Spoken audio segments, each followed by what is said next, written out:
I'm Bob Black. I'm a professor at the Bloomberg School of Public Health of Johns Hopkins University in Baltimore, Maryland. And I'm working here on a project related to maternal and child nutrition in low and middle income countries with Professor Bhutta.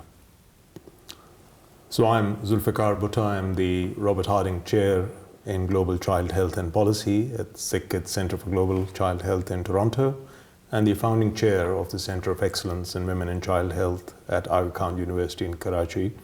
And I'm working with Bob on the same project in terms of looking at the implications of maternal and child undernutrition and priorities for research. The project we are working on here together at the center is related to a series of papers that we have done for the medical journal, The Lancet.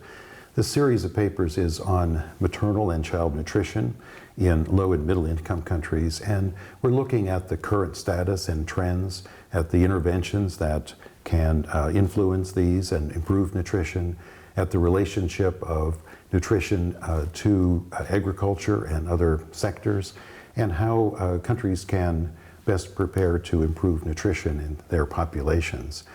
And in addition to this series of papers, we're working particularly here on a research agenda, the research implications of the findings of this series, so that that can be developed to take the research further.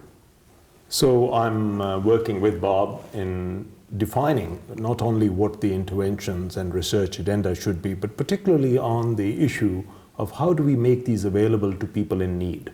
So particularly on the delivery strategies, how do we make sure that the knowledge that we have can be translated into action? And in terms of making this possible over the next few decades, what are the priority areas for investments in research monies to make it possible for us to address priority areas?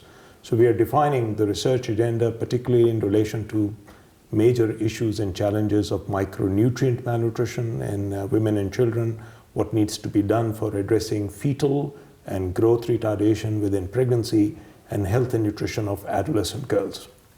Well, this opportunity has given us the time and the space to work together, which is very important. And it also has provided an opportunity for feedback from the other residents.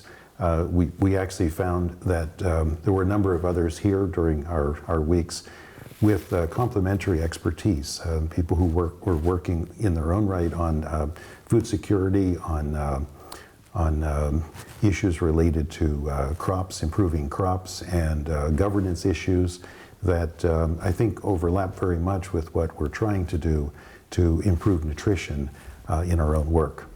So this has been phenomenal. I mean, it's not my first trip to this center, but it has been especially worthwhile and valuable as a resident to experience the opportunity of working with other academic colleagues and to be able to do some lateral thinking on a subject that is both scientifically, ethically, and morally important for the globe. So I fully agree with Bob that this has been a very useful opportunity to look at ideas, innovations, some lateral thinking in terms of how we can address this, not just from within the health sphere, but from outside of health, and to come forward with some ideas which would help take the whole field forward.